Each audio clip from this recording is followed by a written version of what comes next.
Subscribe to this channel and press the bell icon to get notified for the latest tech videos. Hey, what's up YouTube, this is Vasi here, and today in this video I am going to show you how you can set up or enable manual focus if you have the Sony ZV-E10.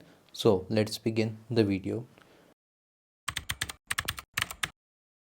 Before I show you how you can set up manual focus, you should know the difference between auto and manual focus.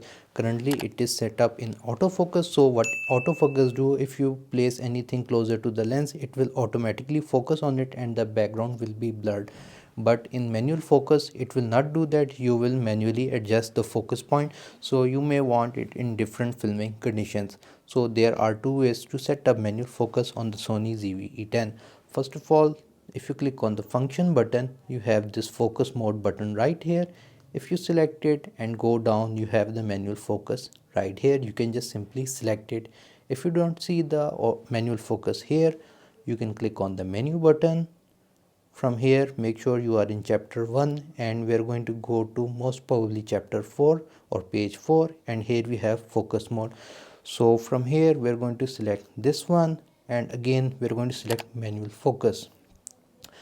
And yeah, that's it. You can see manual focus has been selected. We can click on the menu button, and now you can see we have this little MF written right here, which means manual focus.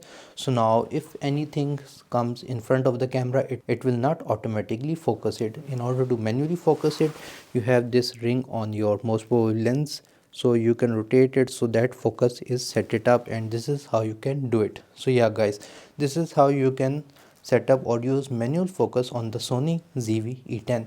If you found this video helpful, make sure to like it. If you have any questions regarding this video, write them in the comments section below. And if you have not subscribed to my channel, please do so. That's all for today. Thank you for watching, and as always, stay safe